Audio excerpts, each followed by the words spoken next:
Unlocking doors to your dream home. Keys to the Castle takes you on a real estate journey like never before. Welcome to the podcast where every key opens a door to possibilities. Welcome back to the Keys to the Castle podcast. I'm your host, Bisendra Melaram, joined with Jason Marcus from Contour Mortgage and Mr. Marcus's neighborhood. And Jason Kleiger, real estate attorney to the stars, apparently. Today we're joined with Michael Bocelli. He is a home equity conversion mortgage specialist. Hi, Mike. How are you? Well, thank you. Thank you guys for having me. Thanks for being here. So today we're talking about reverse mortgages. And I was just informed it's not called a reverse mortgage. Mike told me that's not the name for it. What is the name, Mike? The actual official name is a home equity conversion mortgage, commonly referred to as a HECM, HECM.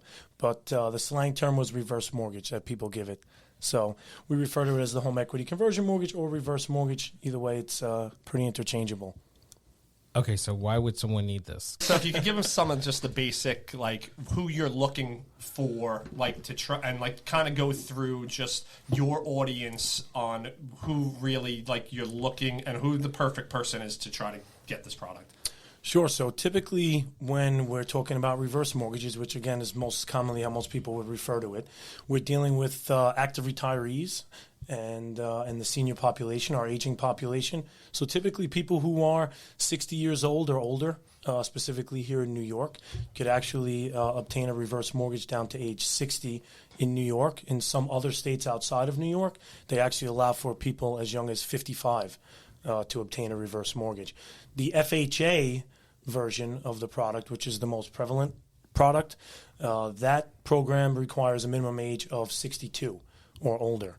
So again, typically we're dealing with, active retirees and seniors, sometimes people who are retired, not always. Many of them are still employed, working full-time or part-time.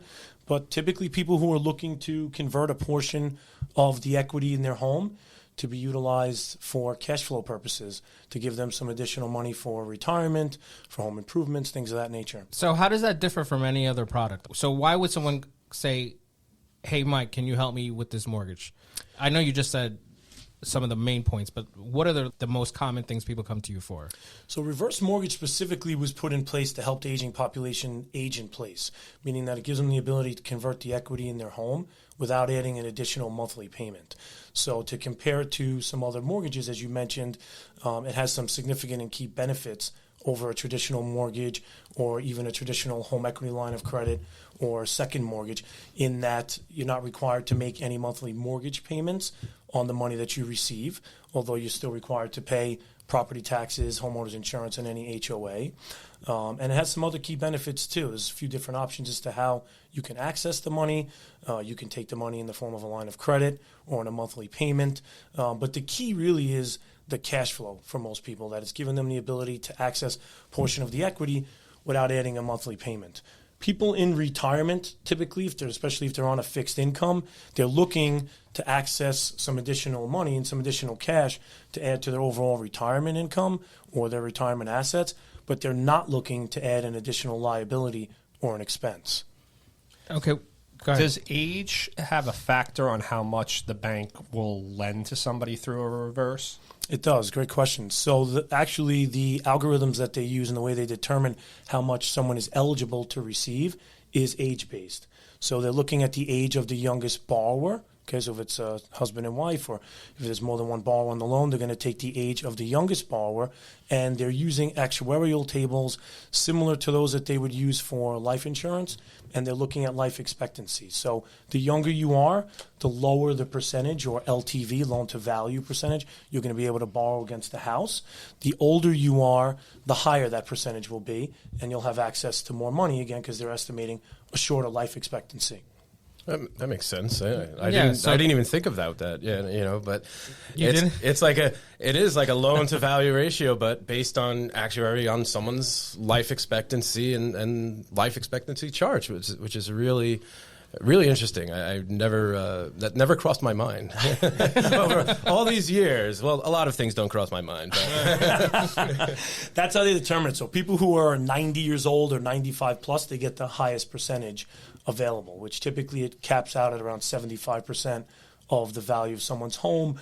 Or if you're looking at the FHA product, it could be capped by the FHA maximum claim amount, which is the max that FHA will lend based off of. Okay. So other than the LTV, are there any health qualifications for anyone looking to... That's a great question, actually. No.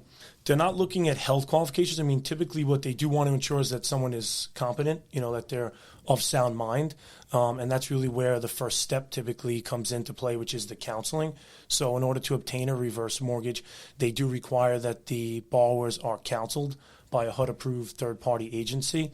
And typically what the goal of the counseling is, they're a non-affiliated HUD-approved agency. They have no financial interest in the transaction. Their job is to ensure that the borrowers understand the program, how it works, the options that are available, and also equally as important or more important, they want to ensure that they're not suffering from Alzheimer's or dementia or something like that where they don't understand what's going on or could be getting taken advantage of.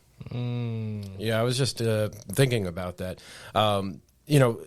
Whenever there's money in family and people getting older, retiring, and having adult children, and do you ever see, or I guess this is a loaded question, but you were just mentioning it. Do you ever see that influence exerted on older people by certain people, family members or friends, trying to take advantage of certain people? Sure. Over the years of doing this, I've been in the industry for 20 years. We certainly have seen a lot of different things. We see situations a lot of times where people want to involve their children or their heirs. We see a number of situations where they don't. They feel like it's their home and it's their decision to make without their children's input. Many of the times, they want to get some input from their children, so we'll be speaking to the clients or the borrower's children. But we have seen it both ways. I've seen people who their children are encouraging them to do it because they feel that it's truly best and in their best interest. We've seen situations where the children are telling them not to do it and are against it purely, in most situations for their own benefit or their own gain because they're more concerned about, inheritance than they are the well-being of their parents. Yeah. So we've certainly seen the influence on both sides. And we've certainly dealt with, a ton of clients over the years who, may be on the verge, on the border, of mental capacity. Some who certainly have had Alzheimer's, dementia, where we're using power of attorneys and things like that. But they're pretty strict on those requirements, even for POAs. They don't allow POAs, just for ease of use. So they're not doing it for those reasons, but they do look to require with a POA for it to be accompanied by a doctor's letter, a physician's letter, so that they understand what's going on. So to go back to your question, they're not looking at health for qualifying, but to qualify for it, it is easier and less stringent to qualify for a reverse mortgage in most cases than a traditional refinance, cash out refinance, or even a second mortgage or home equity line of credit. They don't do standard, debt to income ratio requirement and things of that nature. They do what's called a financial assessment. So it's more similar to like a VA loan or something to that effect, where they're looking at residual income and things of that nature. So makes sense. Talk about the disbursements. Like, can they take a one lump sum disbursement or a monthly disbursement? How does that work? So once we determine how much is available to the borrowers based on the age of the youngest borrower, they have a few options as to how they'd like to access those funds. They could choose to take them in the form of a line of credit, which works similar to, a traditional home equity line of credit, although it does have some key differences and benefits over a home equity line of credit. They could choose to take it as a lump sum. They could also choose to take it as a monthly payment, or what's commonly referred to as a monthly tenure, where they'll get a certain amount every month. Or they could do a combination thereof. So under the line of credit option, they have the ability to take a lump sum out at closing. They could then take monthly distributions. So they could kind of do a combination thereof and still have access to a line of credit. So they have a few options on how they want to access the money. Is there a cap on the lump sum at closing? There is. So with the reverse, generally what they put into place was that the amount of money that's available to you once we determine what's called your principal limit, which is the amount of money that's available overall, they limit you to being able to access 60% of that amount at closing. Okay, and then the rest of the money that's available is available to you 12 months from closing. Then you could have access to the remainder of the line of credit, which is the other 40%. Now, it does depend on a few different things depending on the scenario overall.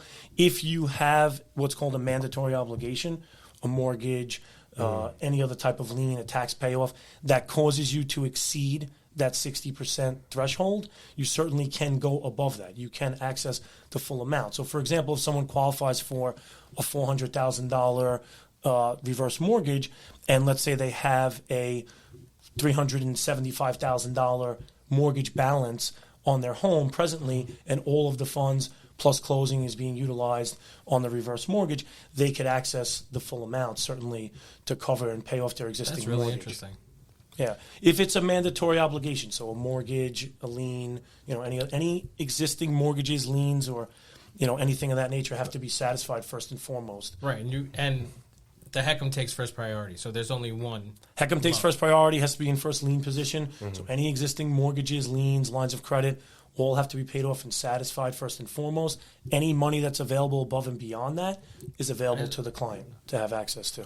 That's some good information. What are some of the costs associated with entering into a HECM or a reverse mortgage? So you have your standard, typical closing costs that you would have on any loan or any refinance for that matter, which is going to be your title charges, your title search, your title policy, your recording fees, the lender's, attorney's settlement charge. In New York State, actually, in March of 2020, they enacted and changed some of the state laws on reverse mortgages where they require the client to actually have an attorney representation at closing on top of the settlement attorney and the settlement agent. So you have that, of course, as a fee that's added to it. You also have, if you're doing an FHA reverse mortgage, which again is the most prevalent product out there today, you have the FHA upfront or initial mortgage insurance premium, which is calculated based off the value of the home. And that calculation today is calculated as 2% of the home value. Okay. And then in addition to that, you have an origination fee, which is the only fee that any lender can charge. HUD and FHA regulate and limit the fees that can be charged. Can't charge like a processing, application, or underwriting fee like you would see on a traditional mortgage. It's an origination fee. Sorry, Jay. I know. You charge. I'm for the people, so Yeah, I know. It's also calculated based off of the home value in terms of the origination fee to a maximum of $6,000. So that's the typical cost that you'll see for an FHA home equity conversion mortgage. There is also non-FHA programs that are available that used to be reserved more so for the jumbo market, but they've changed a lot recently over the past couple of years, where you don't incur the FHA upfront mortgage insurance premium. So the closing costs in many cases can be significantly lower. Talk about where we kind of touched base on this off air, but this to me is going to be hugely important. Talk about the irrevocable trusts, because a lot of prepared elderly people start to protect assets, and like that's something that I'm sure you come across where these houses are in an irrevocable trust. Can you do the reverse mortgage with an irrevocable trust? Sure. So we're pretty heavily involved with the elder law community, and the people, again, as you said, the ones that are prepared and did their estate plan or a Medicaid asset protection plan. If they move the house into a Medicaid asset protection trust or an irrevocable trust, we can lend to the property, keeping it in the irrevocable trust. Obviously, we can also lend to revocable trusts, which tends to be the easier one, but irrevocable is really a niche that we've carved out over the years, as far as our lending options, because most lenders will not lend to a property that's held in an irrevocable trust. But if the client has moved their asset into an IREV trust, we can provide their financing. We can get them a reverse mortgage in most cases. It generally requires us to do an initial review of the irrevocable trust to make sure it's going to allow for what they're looking to do. I would say we probably approve about 97, 98% of the trusts that come in. Most of them do allow for what they're looking to do. And we have a really good understanding of the irrevocable trust. We've been doing it for, I want to say, close to 15 years now. We do a lot with New York State Bar Association, Elder Law Committee, NAELA, which is National Association of Elder Law. So we've done a lot not just only in New York, but also nationwide. And we're specialists, I guess, if you will, in the irrevocable trust lending department. So to answer your question, yes, people can obtain a reverse mortgage with an irrevocable trust, keeping it in the irrevocable trust. We're not removing it. We're not breaking the trust. We're not resetting their 5-year look-back period. So Awesome. Yeah, No, that's that's actually great. really good. No, that is great because, with elder planning, and then, let's say the unplanned happens and this has to, HECM has to come into play for that person to get that kind of, that freed up cash, I guess you could say, from their equity in their house, but they've already done their elder plan. That is crucial. And, for you to say that 97% get approved, even in irrevocable trusts, it's very impressive. That's pretty high numbers. Oh, yeah. Oh, yeah. I didn't think it was that high, to be honest. And to I be really honest, didn't. and I thought it was honestly, like 40, 50% max. I see, especially like I guess you could say for let's change a tiny little subject here, but like for example, co-op boards, they hate trusts and they don't even want to see the word trust, regardless if it's irrevocable. They don't even want to see it, and that's what I feel a lot of lenders are like. They don't want to see it, they don't want to know about it, but for them to approve 97% of trust, that's a lot of them just don't understand it, too. A lot of them don't understand it. I mean, it's something that we've been specializing in. When I say we, myself and my partner, Frank Melia, we've been specializing in it for, as I said, close to 15 years. So it's kind of a niche that we carved out, realizing the need there. Because a lot of the times, we'll see situations where we're dealing with people who are in their 80s, 90s even, and, they're in the home. They may require in-home care. A lot of the times when we're dealing with the irrevocable trust, we're dealing with the children, who may be the trustees and beneficiaries. And, for example, we have a few now. I'm dealing with a family. I just met with the gentleman today. The mom is 96.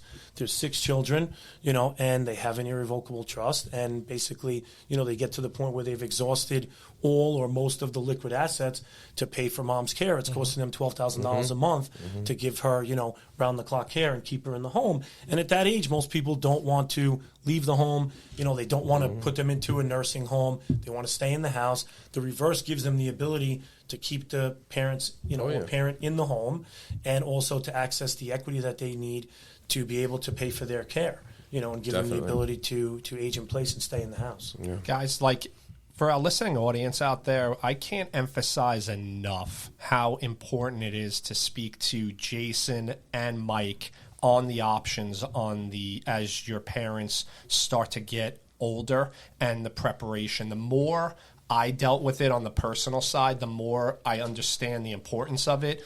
And it has become something where I'm seeing how neglected it is, where a 96-year-old isn't positioned properly. And it's like, they're 96 years old. It's like their kids are almost to the point where they need to start positioning stuff, and they don't even have that. It's like there is a lack of education involved in that. People are outliving everyone outlives the generation before them, and the people are outliving what the life expectancy was when they were born, and everyone's just living older.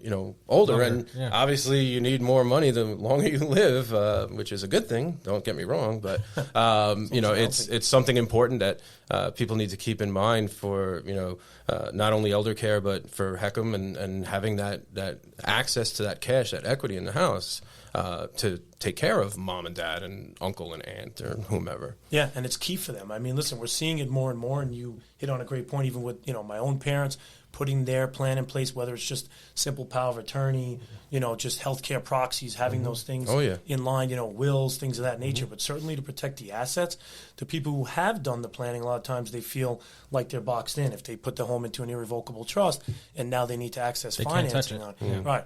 And and a lot of times, as I said, it gives them the ability to accomplish what they're looking to accomplish.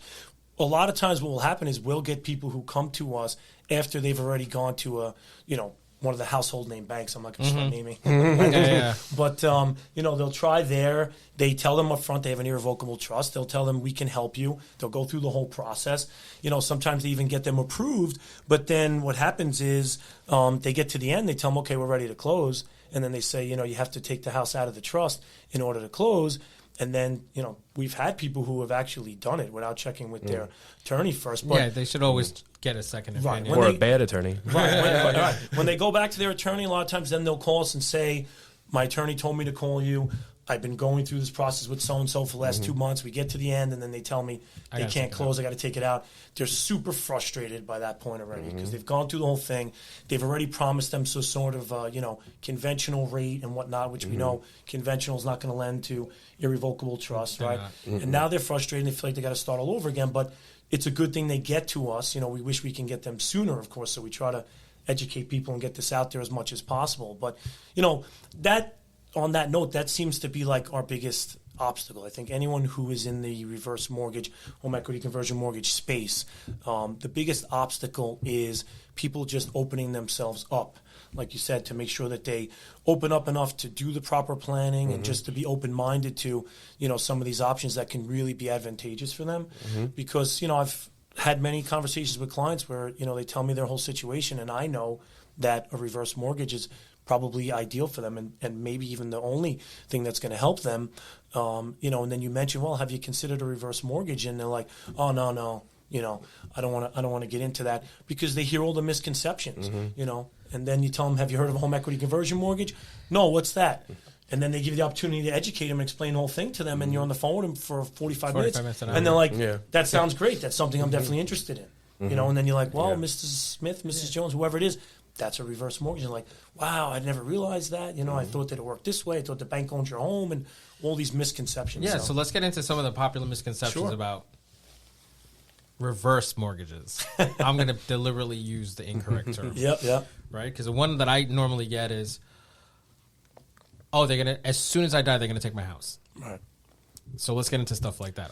Let's hear a good horror story that you were able to convert into a success story. Well, so it's kind of what I was already explaining and alluding to. I've had a lot of conversations with clients who they hear the term reverse. It does have some negative connotations associated with it, But tell us why. You've been in the industry long enough, Mike. Yeah, I think tell us why that. The product originated many, many years ago. People don't even realize, how long it's been around for, and a lot has changed, especially in the last, 10 or 15 years. They've added a lot of protection features and, other advantages and benefits to the program that maybe it didn't have initially.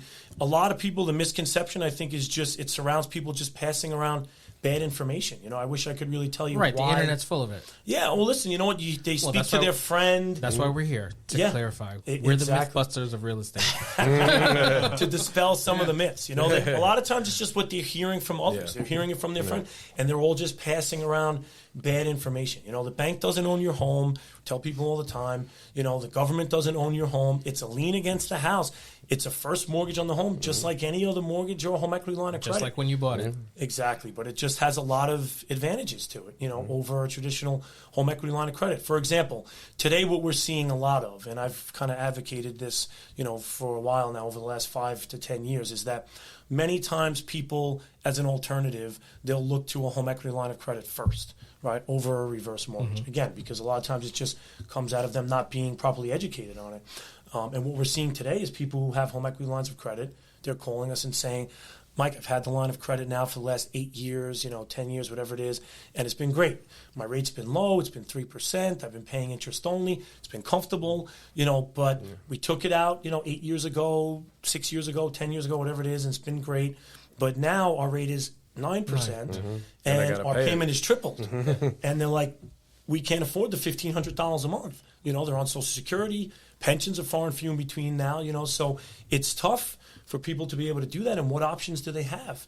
They either have to reduce their liability or they have to go out and start working to generate additional income to pay for it. And now they're stuck in a line of credit that they can't afford to pay. And if they go back to the lender, which a lot of times they do, and the lender tells them, unfortunately, in many cases, they don't qualify to refinance it. Because they're on a fixed income now. Right. And exactly. So a lot of times they take it out maybe as they're retiring. Maybe they were still working when they took it out, or their spouse was still alive. Now they've passed. They go back to try and refinance it even into another home equity line of credit, and they get turned down. And now they're stuck because they can't afford it. So now they're faced with, well, if we can't figure out a solution for them to get them into a reverse mortgage, they may be faced with being forced to have to sell the house. It's either that or they're going to be facing default. Right. It's all about reducing your liability at that point. So the biggest liability would be the property with all these liens against it. So it makes sense. The reverse makes sense. Now, let me give you guys the after fact, because I want to kind of touch on what happens after that person who took the reverse mortgage out dies. So you guys, like we were just talking about, dispelling that misconception that the house just gets taken by the bank. With the way that these reverse mortgages are structured, like there's always, with the exception of maybe what happened back in '08, where like there were places where prices plummeted, generally speaking, you're not going to see these major decreases in equity that's going to make it so that way the mortgage balance outperforms the value of the house. So almost any time I've gotten called in on the mortgage side where it's my parents passed away, we had a reverse mortgage, the reverse mortgage company is now saying that we have to do something, and that's where I step in to just give them a regular loan in most cases to like basically get rid of what that reverses. Yeah. First and foremost, the one thing that I've seen over and over again, the reverse mortgage bank, or the HECM, the HECM banks come back, they give us plenty of time to deal with this. Like they're not like sitting there like hammering us. Obviously there are people that are procrastinating and they will kind of light a fire under them. Correct. But I have constantly, in any situation where I had to have one, because this happens a lot too. You might have 3 siblings and one's buying out the other 2 with what's like, there's a lot of different scenarios that's going to occur with this scenario to inevitably get out of what was a reverse mortgage. So we're having these game planning sessions, but the one thing I want you guys to know is you don't panic after, you know, your parent winds up leaving this world, that the bank is just going to expect you to do something within 45 seconds. They'll give us enough time. They're not showing up at the funerals for us to figure this out. Exactly. I just want to also, since we're talking about misconceptions, I want the audience to understand that there are after plans for what's going to happen with that reverse mortgage. So don't let that be a misconception to you guys or something that creates fear on why not to do it. It's a great point. And you know, there's you know, time allotments that are put in place, as you mentioned, to give people the ability to act on it, right? So again, going back to one of the key benefits as to why most people seek a home equity conversion mortgage is because they want to access a portion of the equity. And I highlight the word portion of the equity, not all of the equity, right? The algorithms that they're going to use that are age-based, looking at actuarial tables, they're leaving enough of an equity cushion in the property because they don't want you to exhaust all of the equity in the home. And, you know, as Jay was alluding to, in many cases, there is still equity left over in the end. Is it possible where someone could wind up, you know, where the loan balance exceeds the value of the home? It is, and it's a common question that we get. They're still protected there too. It's a non-recourse loan. So the borrower and their heirs, they're only responsible for the fair market value of the home. They're not responsible for the deficiency, and that's where the insurance, you know, portion comes into play. So even if that were to happen, and I always give people the extreme example, you know, if you were to owe, let's say, $500,000 on the reverse mortgage, and for some reason, you know, our home values plummet tremendously, which they would have to in order for that to occur, and you wind up, you know, the home is only worth $400,000. The parents are not leaving the children with a debt, right? They're not inheriting a debt. There may not be an inheritance there for them to obtain, but they're not leaving them with a debt. They're not responsible for the deficiency like they would be, and many people got caught out there with in '08, as Jay mentioned, where you had mortgages, first mortgages, second mortgages, home equity lines of credit that were either, especially lines of credit, they were reduced down or they were frozen. People couldn't get access to them anymore, right? And that's one of the key things, too. I tell people they can't do that on a reverse mortgage, even if your balance exceeds the value of your home. You can still continue to draw on the line of credit. You can get more money out of the house than the value, and you're still not responsible for that difference because the line of credit does have a growth feature associated with it. So you won't get caught out there with that. And again, just to touch on, you know, when people are taking it out, they're doing it to get access to the equity without adding the additional monthly payments. So people say, well, how is it paid back? It's due to be paid back when the last surviving borrower vacates the property permanently. So either by selling, if they were to leave the house permanently and go into a long-term care facility with no intention of going back, or when the last surviving spouse passes away, at that point, then the loan is due to be paid back. And they will give you time to do that. Typically, they will give you an initial time frame of up to 6 months to pay the loan off.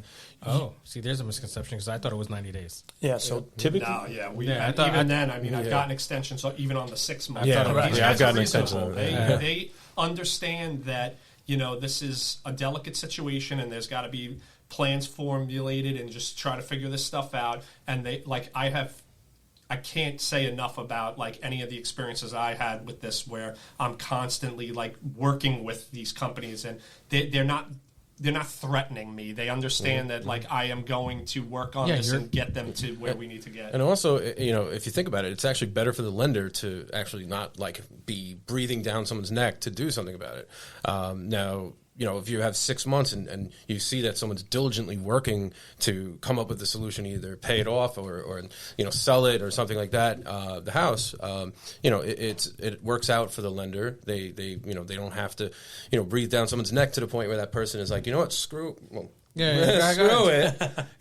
it, take the damn house, and that's it. And when someone says screw it and takes the damn house, throws their hands up, the lender's not winning there. Right. And you also have this situation where, as you know, Jay, like there's the legal part of when people die, and like there are people that need to be in place to make these decisions. Probate. So we got the probate stuff, and like there's things that have to happen. So the reverse banks understand that, like, they just really want to just be kept in the loop from and just be understanding where they are in the process. So as long as you're communicating, like I said, I can't emphasize how reasonable I've been through this process on many, many occasions, and they understand that this is a process and they're just going to be patient. And that as long as you're communicating with them, they're usually cool about it. I mean, I've probated wills in Queens County.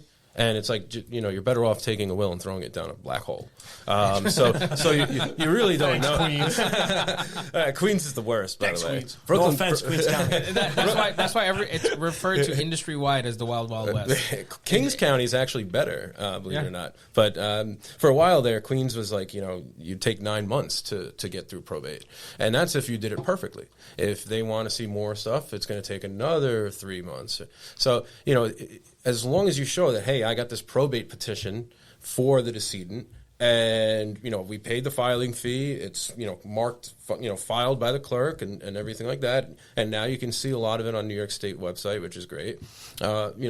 Look, we're working diligently to do this, and like I've extended this 6 months and worked with banks on that, and as long as they see that the family or the heirs are working to get that authorization to act, they're not going to.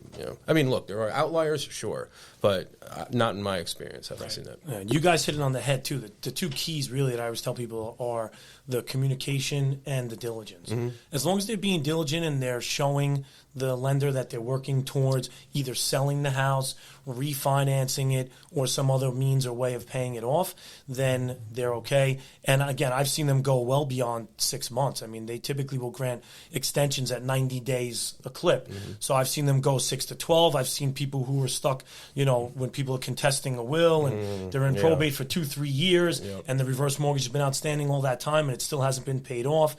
So the main key really, as both of you said, is that the communication and the diligence. As long as they're working towards it and they're communicating with the lender, letting them know, hey, our intention is to sell the house, and they see that they're working towards that, they have the house listed and all that, they will continue to grant more time. And again, that's a really big thing, not only for the borrowers, who are concerned with legacy and things of that nature, but they don't want to leave their kids with a hassle, and also for the children, or the trustees or beneficiaries, right? Yeah. So, it's definitely an important thing, and I've worked through many of those situations with many of the families that we've helped. They call us and mom and dad have passed, and what do we do?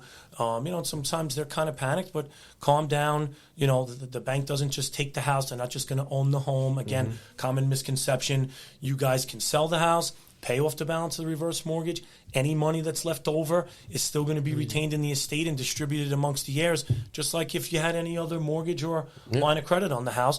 Or if you don't want to give up the house, as Jay mentioned, situations where he's working with clients who want to keep the house, or maybe they want to do a buyout, they want to keep it for investment, one of them lives in it, they can take out a mortgage in their name to pay off the reverse mortgage balance, and they can keep the house. Or they could pay it off with other assets. The key that I always tell people is that they don't have to give up the house, although most situations the children typically sell and pay it off and then distribute the rest, but they don't have to do that. So they can keep the house if they want to keep it in the family. They certainly can. The other thing is too, for the borrower's sake, when they take out the reverse mortgage, they're not stuck. You can pay off the loan at any time. You can refinance it into another type of mortgage. They could pay it off, if they have the assets or they hit the lotto. Funny story, actually. I actually had a client last year who did, and I always use that as an example. Now I added that to my example when I tell the clients. I had a client from last year who hit on $1 million scratch off this year. Wow. Actually. Crazy. Wow, and they call that's me. crazy luck. I always tell people, hey, if you hit the lotto, you want to pay it off, you can at any time. Or if you want to sell the house. So if you take the reverse mortgage today, it's not an end-all, be-all. You're not giving up the house for the money you're getting on the reverse. If you decide to sell the house 6 months later, you want to downsize, you want to move out of state, somewhere warmer, closer to your kids, whatever, you can do that at any time. You pay off, you sell the house, you pay off the balance of the reverse mortgage. Whatever money's left over goes to you, just like if you're paying off any other mortgage or line of credit. So you're not, and there's no waiting period for that. Guys, please, if you win Lotto, first find out how much you're supposed to pay in taxes on that money before you pay off the mortgage, okay? Because all you're going to wind up doing is having to take out basically a HECM loan just to get the money to then pay the taxes that you should have paid from Lotto. And then you come to me for estate planning where I'm the beneficiary. So Exactly. Especially if you hear it. Isn't that how most lotto winners lose all their money? they appoint people who just like they, trustees, they appoint like for shady no reason. trustees. Yeah. And they don't pay their taxes. You know what the problem is? They trust lawyers. That's the problem. They trust the wrong lawyers. That's right. That's what it is. There you go. They trust the wrong They take the lump sum, then they get crushed in tax. like the guy that just won that huge Powerball. Yeah. That was $1 billion. I think it was 1.5. $1.5 billion. He's almost broke. And that happened over the summer. Crazy. There was I'm not going to, I'm getting off topic here, but there was an attorney at one of the big two law firms in Long Island who was called the attorney to the lottery or something. And he actually took that money and he would hold it in trust and he would reinvest it without the client's knowledge. Wait, is this a thing?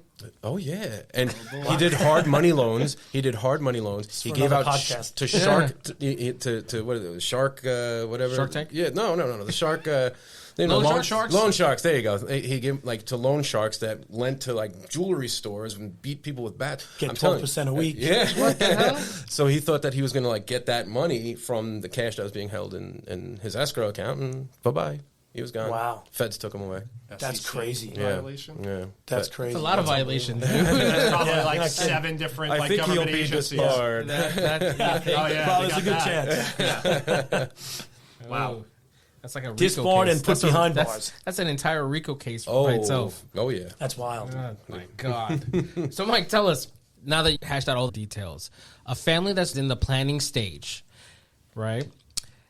And they call you up. We're going to leave everyone's contact information below. If they're not in our service area for anyone on this panel, can you offer them a referral? Sure. So if they're not in our service area, as far as New York or where you practice, where are you our practicing? lending areas, Right, in your lending areas. for Contour, a referral for someone to assist them with. So if someone's not in the New York area, where we all are, can you offer them a referral for someone of your caliber in their state? To get them a reverse mortgage? For a reverse. I can. And as you may know, Contour Mortgage is licensed, I believe, in 36. Is it? Yep. 36 states that we're licensed in. So we have the ability to lend across those 36 states for reverse mortgages.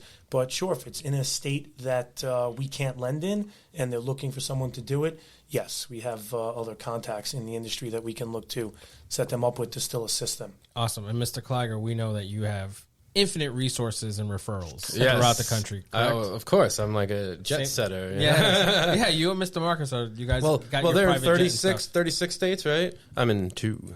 Yeah, I'm in 2, but we really, really good states. Really good states. The main ones. The main one. So a family that's in a planning state now where they're working with their loved one and their property and they're thinking about a reverse, what are some things that they should look for if they can't get to you or they're a little hesitant to reach out? What are some points that they should be looking for when they're entertaining the idea of a reverse? I guess it depends, on when they're looking at their overall plan. A lot of times they're considering, in many cases, selling, or doing some sort of financing, right, a home equity line or a reverse mortgage. So if a reverse mortgage is a possibility for them, or they're really looking to stay in the home, if that's really their main goal, then it's certainly worth their while, and advantageous for them to at least consider a home equity conversion mortgage, and reach out to myself, or someone on our team to find out the specifics of the program and how it works, so that they could make a fully, educated decision. I mean, that's what I tell people when I speak to them all the time. I tell families, it's a great product. It's something that I do for my parents, as well, and I have done for other family members. So it's not something I don't believe in. It's something I would even do myself. Of course, I'm not of age. I'd love to do a reverse mortgage today. No, I have to make my mortgage payment anymore. I thought I knew a little bit about reverse mortgage. I learned a little bit now that I'm like, wait a second, I'm not that far from this. Yeah, it's crazy. I'm not that number. I'm very far from this. Very far. Yes, you're extremely far. I've actually have two questions. Multifamily residences, not a problem? Not a problem. As long as it's residential, 1 to 4 family, it can be done. Even in situations, and we've had a couple of these, where if it's a mixed-use property, we could consider those as well. Generally, for the mixed use, they want to see that the residential portion of the property exceeds 50% of the overall square footage. But I actually had a client in Astoria who was 92 years old. She was in a mixed-use property, and we were able to do a reverse mortgage for her on the property. So 1 to 4 families, and actually it's a great point. Condos can also be done, and even now in New York State, they are allowing for co-ops, really? Which they used to allow for many years ago, and it just recently came back, where now there is an option available in New York State for co-ops. Now, condos and co-ops, as with any type of mortgage financing, always tend to be more tricky, and there's a lot more involved with them. If you're looking at a condo for the FHA product, generally it has to have HUD or FHA approval.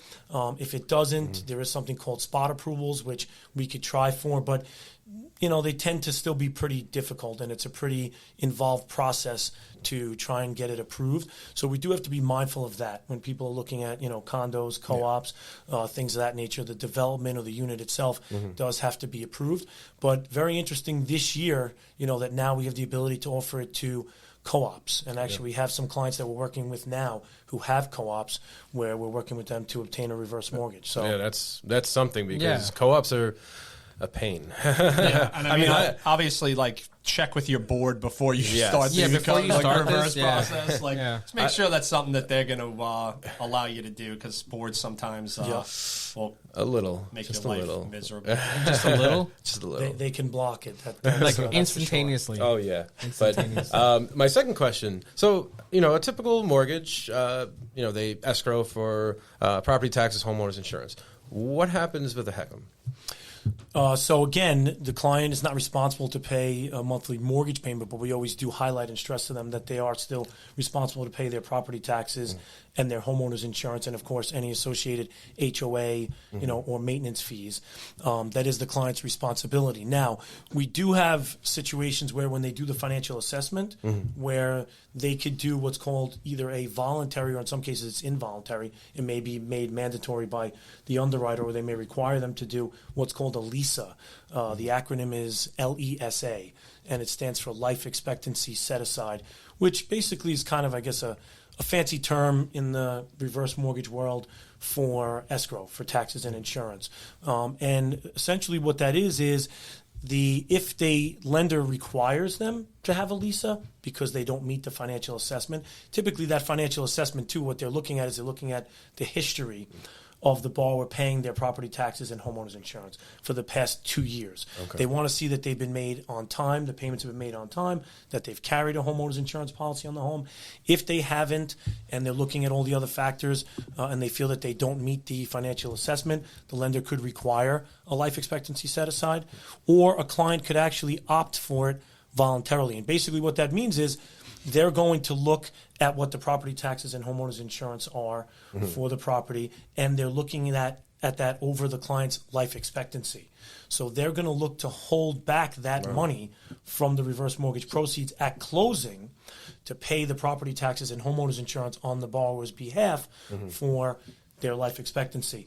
So, sometimes... That's actually pretty cool. But that's a lot. That's a lot. Sometimes if you're taking it out, if you're 55, 60, No, right, especially 60 years old, and especially here in New York, New Jersey, high property tax states, it can be a deal killer in some cases for clients because, here on Long Island, average taxes are probably $12,000 a year, right? So if you have someone, especially if they're on the younger side, if they have 10, 15, 20 years ahead of them and they have $12,000 a year in taxes, that number can get pretty large pretty quickly. And then sometimes you're in a situation where if they want to hold back $120,000 or $150,000 for the life expectancy set aside, it's either going to take a big chunk out of the funds that would normally be available to the client, or it may knock them out of the box if they have a mortgage we're paying off and whatnot. Maybe there's not even enough money there to cover it.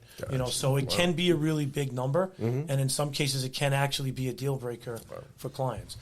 Some actually opt for it voluntarily. I have a client now who wants to do it because it's just one less thing they got to worry about. The baffled look that they're looking at right now is that I literally just did a search for what the average New Yorker's life expectancy is, and it's 82.6 years old. So if you take out at 60, right, you're 22 years of, let's say, $14,000. 12 or 14,000 a year with taxes and insurance. With taxes and insurance. It's a big number. It's a big number. 200. Yeah, it's easy 200. More. Yeah. I mean, don't get me wrong. It's great that I don't have to worry about when my property taxes are due or my homeowners insurance. But it's pretty.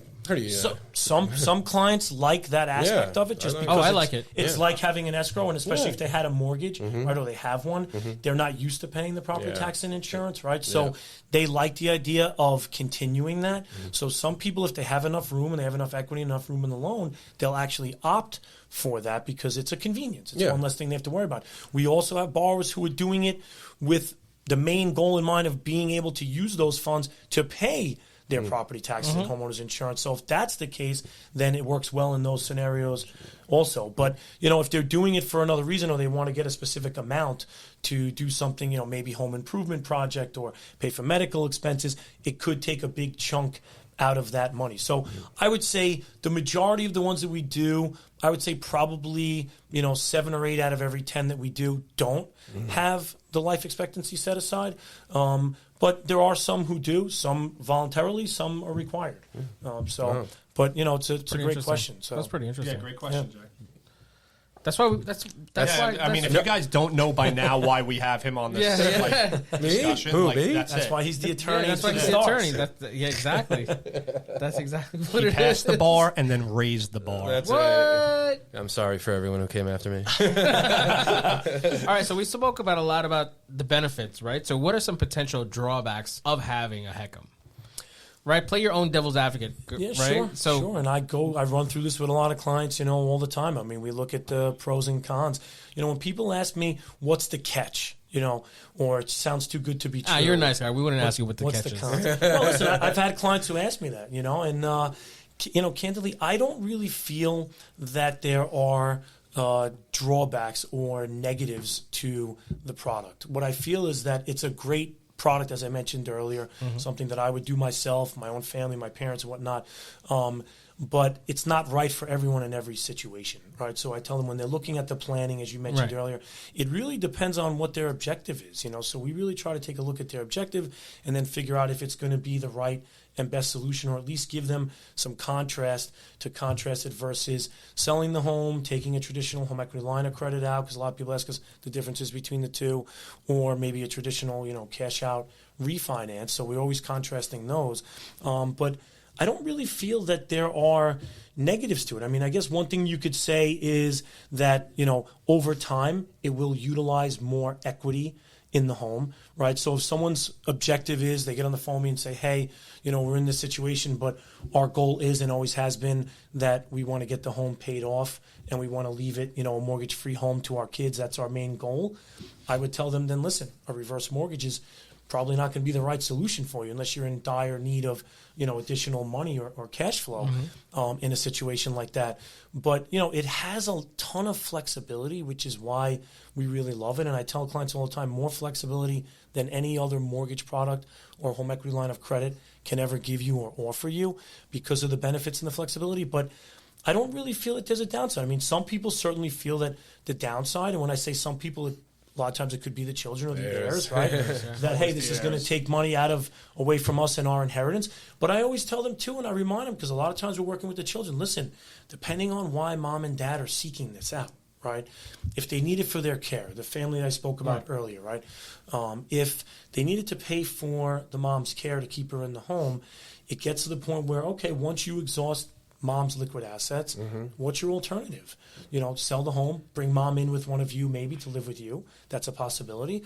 Or you guys are going to have to start footing a bill of $12,000 a month. And if any of you, have the means, I don't know too many people personally or professionally who are in their mid, 50s or 60s who have the means to pay $10,000, $12,000 a month for their parents' in-home care when their kids are in college, getting married at that stage of their life, right? Who has that money? If you do, God bless you. But most people don't. I mean, also you're paying one way or the other. So if you're losing at the end, like if you're losing, let's say there's $100,000 of the equity in the house gets wiped out for some reason. Okay, for the HECM, you were going to spend that $100,000 today. Otherwise, you were going to spend it on the care today and next year. Okay, so you're going to spend that anyway. There's really it's 6 in one hand, half a dozen in the other. That's what I tell them. Either you start incurring it today, or you'll get a little less later on when mom and dad go. Right. But that's really, and then a lot of them say, well, mom, dad, I think you should do this. we don't have the means to pay the $10,000, $12,000 a month. So I would say that that's a common, again, I don't really feel that there are drawbacks or negatives to the program, but it will utilize more equity in the home, and it could leave a situation where maybe you're not leaving as much to your heirs. So if that's one of their main key objectives and concerns is legacy, which is always a valid and important point to discuss, then a reverse mortgage, may not be right for you. I mean, there is no catch where people feel like, oh, well, again, going back to misconceptions, oh, well, the bank's going to own my home, or, they're going to throw me out at a certain point. There is no term on the loan. It's for as long as you reside in the property as your primary residence. So I say to people all the time, if you live to 120, and I don't know that most people would want to do that. We're all going to live to 120. That's the term. If you live, whatever it is, to the last surviving borrower, that's what it is. And again, I'm not sugarcoating it to make it sound better. I really don't feel that there are negatives or drawbacks to the product. There may be concerns for certain people depending on what their overall plan is or their estate plan, certainly, but I don't really view it as a negative or a drawback. If that's the case and you have a different objective, then it may just not be the right option for you. Right, there's other options. And then you look at other options. So I just realized what you guys were saying makes sense. You either get a little less at the end or you front the cost up now. But the one number that we forgot to factor is property appreciates. Yeah, 100%. I was thinking about that with the tax in any market. Great point. It's a great right? point. It just constantly... Yeah.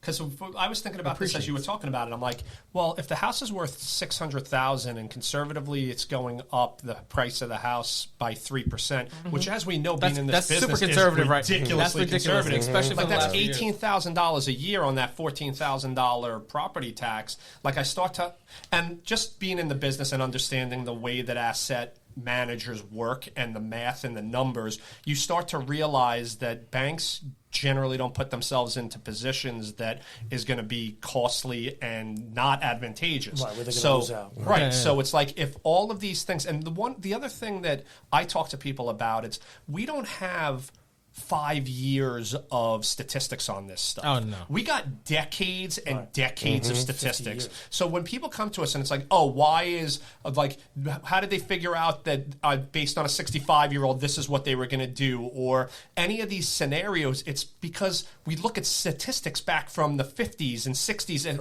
all the way like over decades and decades. So we understand where your back end ratio or your debt to income ratio exceeds 50%, and that has a major impact on default rate. These statistics exist, and we lend based on those statistics. So this is all part of this. So when it comes down to it, I understand that you look at, and a lot of people are looking at the banks as the big bad wolf in a lot of cases, and we work for them and we understand those concerns. But when you're dealing with trusted individuals like myself and Mike and this side of the fence, like this, we're information providers. We're giving you guys options. We're breaking it down so that way we're educating you on the pros and cons to these things and helping you through the decision. We know, I would say more than 95% of the time, what the right place and product is for somebody because we're doing this for so long and we understand it and we know all the options out there. So if Mike's having a conversation with you and he's recommending this as the option, I'm pretty sure that that's probably the right option. Just to buttress off what we've been talking about, I'm horrible at math. But I started thinking about something, which is very rare because I don't think very often. But we were talking about spending $12,000 a month right now. Okay, now I'm thinking about the time value of money. Okay, now would you spend if you're not spending that $12,000 right now and you're taking that money and you're investing it? Okay, and then you get $12,000 less in the future when you go to sell the house. That $12,000 is also now worth more than $12,000. Correct. So not only are you taking that $12,000, just hypothetically, are you taking that $12,000, not spending it on their care because they have that cash flow, but you're putting that in an investment. As well as when they sell the house, you can you're going to have a little bit less. Okay, tiny bit less, but as you said, that property appreciates, and also the time value of money also appreciates. So, and that money that you're talking about is compounding on itself. It's compound, yeah, exactly. So that's what I got. It's all part of this equation. Yep. And I understand that we have realized and unrealized losses when it comes down to investing and how we're going to go about doing this. But at the end of the day, if we're putting aside one and we're doing an example versus example, what you're just talking about, that person who's taking that $12,000 doesn't have to invest it into their parents' care, and they're sitting there putting it into something that is appreciating and compounding on itself. I guarantee that person is going to have more money at the end of the day than the person that was selfish, didn't care about their parents' well-being, and was only looking out for their best interest after the fact. It's still a terrible strategy, even if you're being selfish. Yes. So don't be selfish. Don't be and selfish. listen to our strategies. That's it. That's the main point to stress for today. Right. Can we just point out my math right there? Dude, that was bananas. incredible. That was The bananas. hamsters are going here. The hamsters. The wheel's spinning For right those now. of you who can't see, no calculator here. Yeah, there's no calculator. We barely got a piece of paper and a pen out here. You guys all made great points, and actually just to piggyback off them and touch on them for a second. So we always remind clients of that too. As Jay mentioned, banks are not typically going to put themselves in a position where they're going to lose out, right? So there's decades of history on this as to how they use these algorithms and how they change the algorithms to determine how much anyone at any particular age can get, right? And they're taking a lot of factors into consideration. One of the key factors, when people say to me, well, my balance is going to keep growing, what happens if I run out of equity, right? But the key to always remind them is that the appreciation, that you guys pointed out.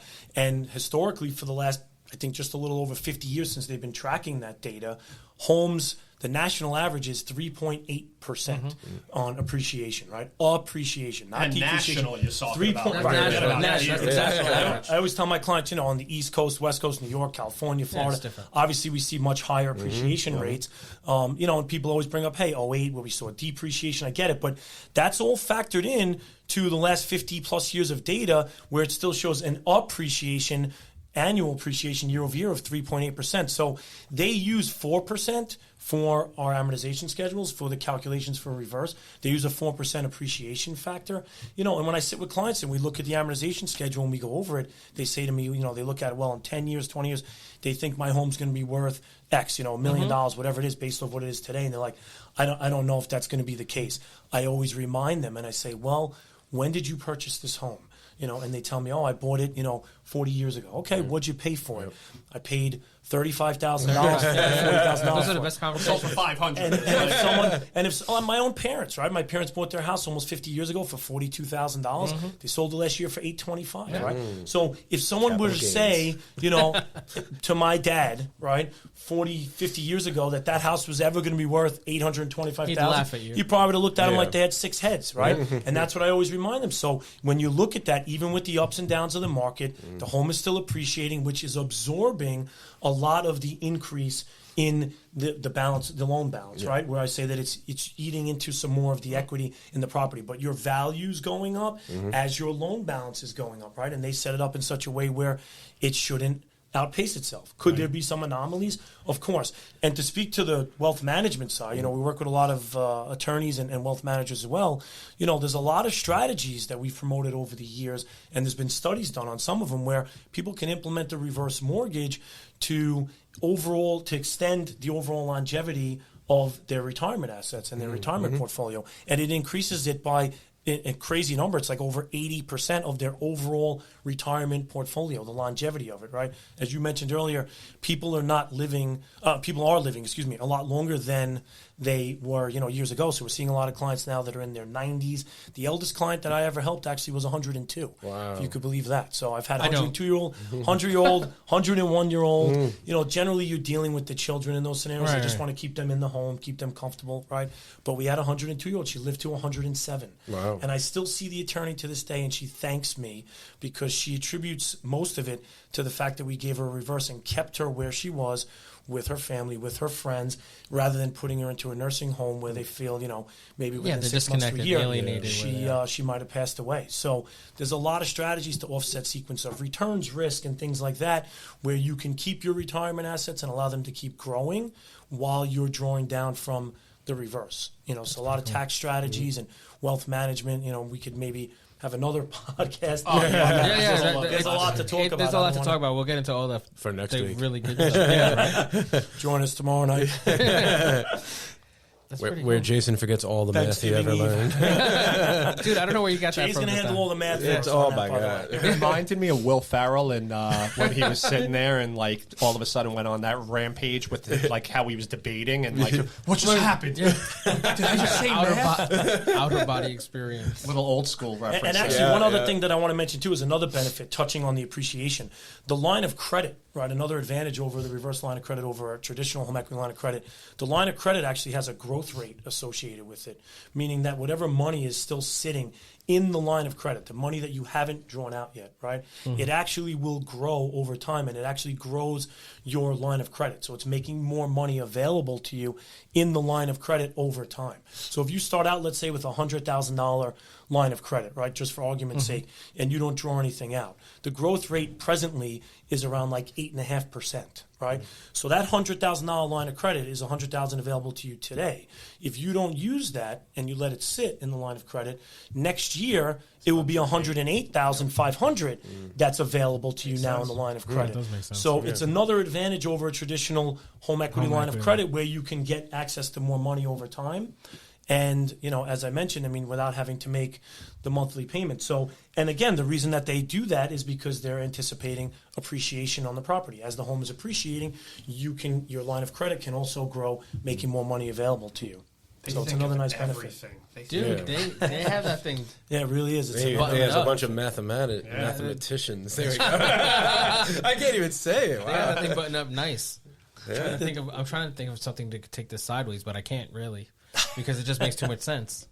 That's it. Take what sideways? I sold you on it. I take everything sideways. So. No. Not like that's a different show altogether. That's a different show altogether. That's not this one? This is the other podcast? No, that's the other one. There are so many scenarios and stories. I always like to tell people stories and give them scenarios because I feel like that's what people always remember, of how we've utilized this. Clients that I've had over the years who took out the reverse at 62 to utilize that as a supplement for their income so they could postpone Social Security benefits to age 70, right? If you do that, it increases your Social Security benefits by 88%.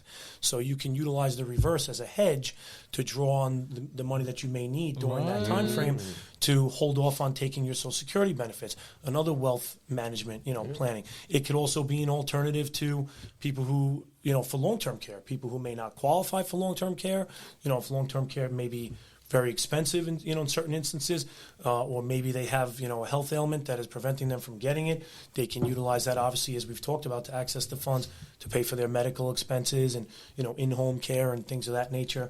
There's a ton of different uses. There's so many different scenarios and stories that I can give you guys, of ways that we've utilized the product to help the families, to help the heirs, and as you mentioned, even if they means getting a little less later on. If they're paying that money today, it's really 6 in one hand, half a dozen in the other. But they're also missing the value appreciation of that. Yeah. Exactly. Oh, yeah. Exactly. So Well, maybe hopefully, like especially on the wealth management side, one of the things when rates were really low and everybody's sitting there and like they have that tunnel vision on, to your point, like if you're sitting there and rates are in the low threes and you're extracting a lump settlement out as you're getting towards retirement, and now you're taking that money and putting it into these investment engines, which now even a simple regular savings account's making 5, you're sitting there at 3, you're earning interest on that money. Once again, to if you're in a situation where you're cash poor but equity rich, this is a wealth management tool to sit there and hopefully supplement what you were talking about, your later years in this. So there are going to be strategies where that's something to kind of also talk to your financial planner about in regards to that type of strategy. So that's something else that can come out of this that isn't being harped on in this conversation, but still there, where you'll have a conversation with Mike and that might open the door. A lot of times we're opening the door to other professionals that it's not necessarily something that we're doing, but we can guide you in a manner where we're putting you into a position for success later on. Because what we try to do, especially like in our company, is we try to create value for people. So our philosophy is there are going to be things where I'm advising people to do. I might not give them the specifics on what to do, but what I pride myself on is trying to provide the roadmap to these things. And a lot of times we didn't have the luxury, we had to learn this stuff. And when you have these trusted professionals like the gentleman around this table, where our listening audience can go and have these conversations, you guys can't understand the level of value that is. So, like, touch on everybody sitting at this table at some point in time, and I guarantee there are going to be things in your financial future that we're gonna present to you and make better, which we have no vested interest other than making you guys. Whether better. you're a client or you're a professional, if you're a wealth manager, if you're an attorney, what I always tell them is it's good to just be familiar with this stuff, so that if you have a client who asks, you know that you have a trusted partner to refer to, and we have a ton of trusted partners in the space of elder law, trust and estate, wealth managers, and what I tell the wealth managers too is, listen, you may never have a client who needs or wants a reverse mortgage, but it's good for you to at least be familiar with it. If you're not looking at someone's equity position or their home, which is most people's largest asset in many cases, then you may be doing them a disservice. It's not right, and that's the whole thing. And listen, we've utilized it in situations to offset sequence of returns risk, right? People who are losing money in their retirement accounts, and then they're drawing down on them in down markets like last year. This year was still down overall, but it's recovered a little bit this year. But last year, when people were down 20-30%, if you're drawing down on your retirement assets, you're going to deplete those retirement assets much faster. So if you can utilize a reverse line of credit to offset that and draw what you need from the line of credit during those down years, you can allow your retirement assets to recover and come back. And that's going to give you much more longevity overall in your overall retirement picture for your retirement assets, and hopefully that was a good tip. Not outlive your money. Great tip. That was a good tip. Oh, yeah. Sorry, I didn't mean to cut you off early, but I was like, holy shit, that made sense. Well, these are some of the strategies, that we promote, that we've promoted over the years. And as I said, there's been studies done on these. So, definitely feel free, whether you're a professional or client, to reach out so that we Be can sure to hit up Mike Bocelli. His contact information is down listed in the description. Yeah. And for all your other law concerns, hit up Mr. Kleiger and everything else. And math. Not only math? Not okay, math. So for math, hit up Mr. Marcus. He'll help you with all the If other your math. children need a math tutor too, you can reach out to Jay as well. He's obviously a specialist in math. And if you reach out to me and we hit it off, I might even sing for you. So. Oh, he's going to sing. You're going to do quantum physics. I'll be honest. I took 9th grade math twice. Boom. In the daytime or the nighttime? And that was last week. Yes. By the way. He just finished those courses last that week. wasn't that long ago. Boom. Good job on that 68 on that Regents, pal. Beautiful. Just passed. Dude, they're getting ready to take that stuff away. What, Regents? Yeah. They've been saying that forever. You think? No, but they're actually going to do it now. I think they're actually going to do I feel like it. they've been saying it forever. I feel like they've been saying it since we were in school. Oh, no right? doubt. Well, I wasn't that lucky. I still got the advanced Regents. Oh, I got. diploma. It does a lot for me now. Yeah. Yeah. It's hanging in your wall Stay right next in to your school, kids. Stay in school. Jay graduated from the School of Hard Knocks, just so you guys know. Oh, that's great. Oh man. And do you guys have any other questions for Mike? I know you I don't. mean, it's Unless you do. I unbelievable guest. Great Yeah, job. I'm glad today. we had him on This is, because I learned something. I mean, phenomenal like, information today. you know, I deal with reverse mortgages and HECMs just very like briefly because when it's closing time and they have the payoffs we got to get from usually NOVAD and then the HUD payoff and everything. Right. So, but I think and I feel I know a whole lot more. Yeah. So thank you, Mike. Yeah, at least I know enough to have appreciate a that. more intelligent conversation I about can't- it. I And be can't like, wait hey, till I here's hit- Mike's number. I can't wait till I hit with 60. I can't wait for it. No, dude, I'm planning right now. I'm planning ahead. Maybe New York will eventually already put reduce it in it my down calendar. to 55. Yeah. Oh, please. I appreciate that, guys, and I really appreciate you having me. I had a lot of fun. It was great. Yeah, we're gonna have to have meeting you Mike today, back and for I Oh, appreciate we'll the definitely, opportunity. we'll definitely be. We're gonna have to him do back. like a little. I'm gonna bring. There's a lot to cover. Yeah, there's a lot. There's a lot of information. I'm gonna bring my grandfather down too. Oh, dude, boss man. Boss. I'm gonna Yeah, bring you gotta boss. bring That the would be boss. awesome. My grandfather we call boss, so Cool. we're gonna bring boss down. Yeah. He's 94. That'd be Boss very is cool. 94, dude, Yeah, and he's bless. still doing God his bless. thing. he can recite tax code rote and Wow. just from the 1960s but That's amazing. Yeah, God bless. Yeah, he's, My wife's grandfather's 96, and he's good, man. Mentally and everything, he's good. Physically, mentally though, he's all there. He's still doing Yeah, well. that's at great. 96. What? yeah. I've had a couple clients in their late 90s who actually I sat down with and dealt with them directly. Not even a POA and they were still sharp. Yeah. Some of them, I remember a couple I love of those them very, very conversations. sharp. Yeah. It surprises you, but Sharper they're- than this guy here. I think most of them are sharper than me too. I'm not gonna say Yeah, it. I hear you. I'm not gonna Believe say me, it, I yeah. hear you. But it's been Yeah. great. Thank you, gentlemen. I really Thanks, appreciate Mike. it. Thanks for coming by. I'm gonna Yeah, leave all really. your contact information below. Any last words you want to leave the listeners?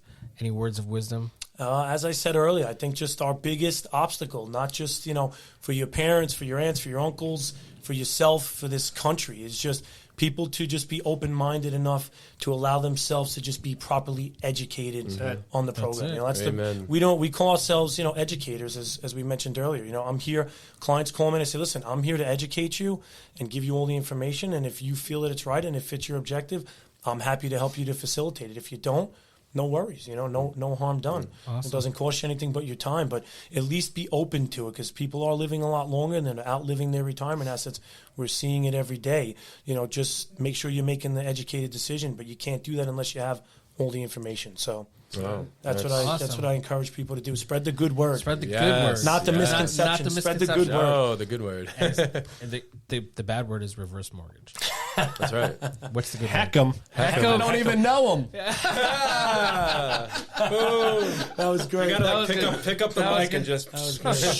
Tell your parents and grandparents to spread the good word when they're with their friends at the bingo club, the card games, whatever it is, not to dispel these misconceptions. Yep. Sounds They just got a heck 'em from Mike. Yeah. That's it. That's it. We got to Thank- get rid of the reverse term. Yeah, That's the killer. we're gonna work on education. Math. All right, guys. Thanks. We'll Awesome. see you on the next Thank you. one. Thanks, guys. Appreciate it. As we wrap up this real estate adventure, remember, every key we've shared opens a door to your property dreams. Thank you for joining us on Keys to the Castle. If you enjoyed the journey, please take a moment to leave a 5-star review. Your feedback means the world to us. Don't forget to follow us on social media for the latest updates. And you can find our contact information in the show description. Until next time, happy house hunting, and thank you for listening.